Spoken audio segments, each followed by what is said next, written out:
Welcome. This is Gordon Mann from D3Hoops.com as I'm here in Lancaster, Pennsylvania today, sitting down with Zach Filzen, the head coach of the Lancaster Bible College Chargers, who may be ranked by the time you see this. They're 26th in the country, if there was such a thing, and a big win today, an easy win today over Penn State Abington by 48 points, I think 108-60. Coach, first off, are you surprised about your undefeated record at this point? First-year head coach, new conference, new region.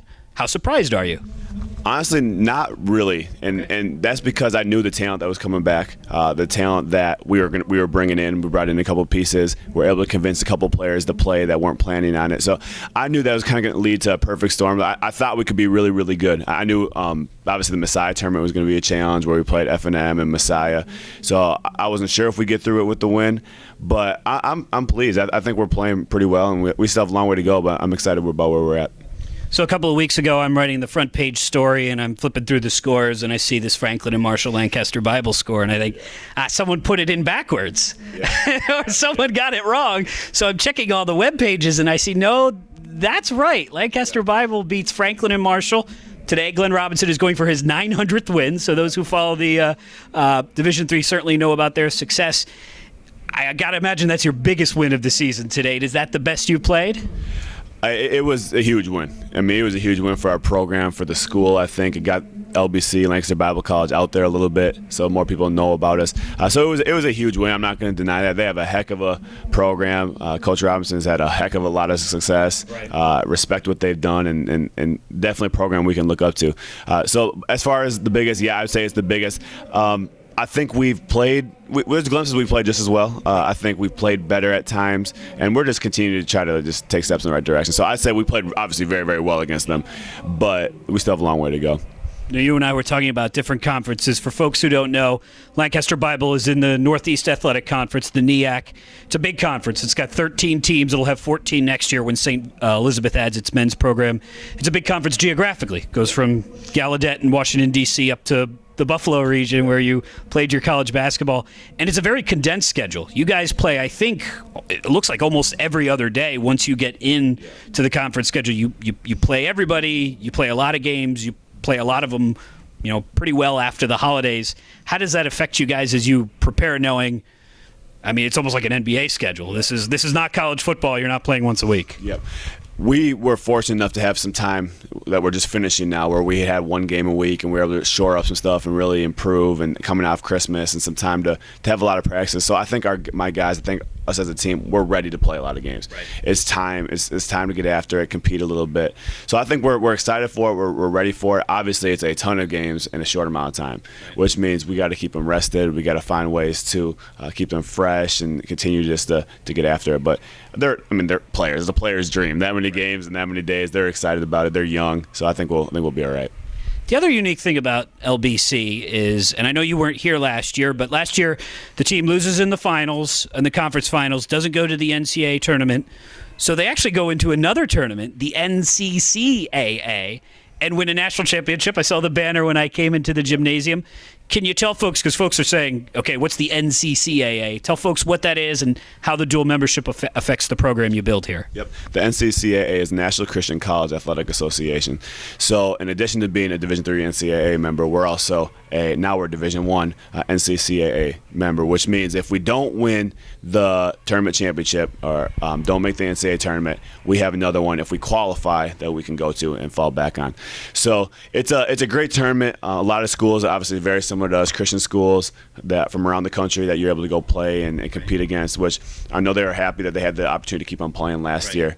So it's a great organization. Obviously, to be completely honest, we want to reach the NCAA tournament for the first time in our program history, so that's kind of where our mindset is, but it is a really good option too. How do you qualify for that tournament? Do you have to play a certain number of teams from the NCCAA? And I know there are a handful, maybe Valley Forge and a couple other in this area who have dual membership, but my sense is that most of them are Faith Baptist, Baptist Bible out of Missouri, a lot of schools in the Midwest. So how do you manage to qualify for that tournament? It's not as much teams you play. It's more kind of winning percentage and record. Okay. That's kind of how they figure it out. So that's kind of how you get in. That's how you qualify, is by having, I think 17 wins or 18 wins. I got to kind of freshen up on what the qualification is for this year, but that's, I think, what it's been in the past. So let's talk a little bit about your team here today. Williams, your point guard, your leading scorer, very smooth stroke, not afraid to shoot from deep. Your team as a whole, you really stretch people the whole distance of the court, and you were taking some threes from the front court of the volleyball. If you look at the volleyball lines, talk a little about Williams and talk about your style of play. So Bryce Williams is from Minnesota. There you go. I didn't know him before I got the job, but I heard about him. Heard he was kind of looking for a spot, so we were able to kind of recruit him out here and get him out here. And he's had a lot of success before he came out here. I knew what we were getting. He's a heck of a player, heck of a point guard, phenomenal shooter, but also a great passer and great competitor. So he's a guy that we're thrilled to have. As for our style of play, I've been blessed with some pretty good athletes for this level, for the Division III level, or really any level, to be honest. And we just kind of were able to create a system based on a lot of different ideas that I've seen from different people. That's fast-paced, that gets up and down, gives guys confidence to shoot if they're open. Right. Sometimes they shoot when they're not open, but sometimes we got to work on that. We got to live with that a little bit too. But we want to play fast. We want to get up and down. There's a lot of different things we want to do in transition when it comes to secondary options. And then if there's nothing there, we have spread the floor and let guys kind of make plays. Right. On the opposite. Now, Zach Freeman, who's your sports information director here, does a real nice job with the website, and he's got a great quote in your bio that I like. It says, "I'm 26, but I've been around basketball for 20 years." So folks in Minnesota may recognize the last name or recognize you, but tell folks a little bit about your background. So I was the son of a coach. My mom was the coach. She was at Carleton College in Northfield, Minnesota. She was an assistant at the Division I level and a couple other places as well. But that's where the majority of her time as a head coach was, and she had a lot of success there. Won like 5 conference tournament championships, won the NCAA tournament a bunch of times. So she's a very, very good coach. And from the time I was little, from 6, 7 years old, I was going to practices. I was recruiting with her. I was sitting on the end of the bench charting stuff for her. I was watching film with her. So despite being now 27, despite being fairly young for this profession, I've been around it quite a bit, and obviously played college basketball and been around the coach the last couple of years. So I've had a fair amount of experience despite being on the younger side. Now, you're from Minnesota, from Northfield. You coached in Minnesota last year at Northwestern. Yep. Not the Northwestern in Illinois, the Northwestern in Minnesota. Yep. Tell folks how you found your way here to Lancaster, Pennsylvania.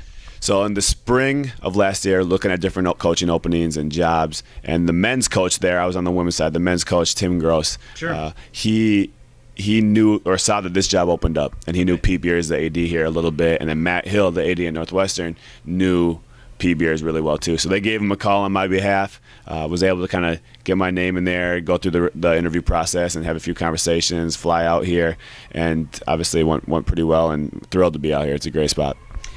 You scanned through the roster before you come, and I saw Pete Beers' name on the roster. I thought, wait, isn't that? And it is. It's the head coach. What's that like having him as an assistant? It's a blast. He's been great. He's been the athletic director. Yeah. It's a funny dynamic.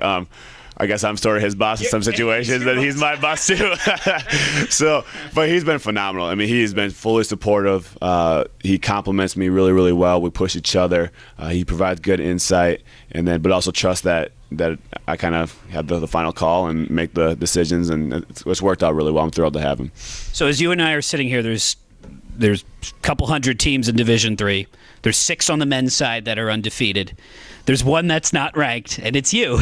So as you guys were walking through the handshake line, I don't know if you heard it, but someone from your student section shouted out, "When are we going to be ranked?" So the answer could be Monday. It could be as this thing airs. You answered this for your local reporter earlier. What would it mean for you guys to be ranked for this program? I'm not going to lie. It would be a huge honor. It would be something that the coaching staff and the players would be very excited about. The school would be excited about, just because it'd be the first time it's ever happened. Right. Like I told the other reporter, there's much higher things we want to accomplish, and the guys realize that. They realize being ranked in the grand scheme of things is really not that important. But it would be a huge honor, and we would be really excited about it. I think we have for lack of a better word, a resume that looks pretty good for that right now, and I think we have a team that is at that level, but we just need to keep on getting better. And ultimately, it's where you finish. It's not where we're ranked in the middle of the year, and we want to be a team that can be dangerous when it comes to March. And last question for you. The biggest game on your schedule may be next Saturday on the road at Morrisville State. along with you guys, one of the better teams in the conference. It's a long trip. How do you prep for that?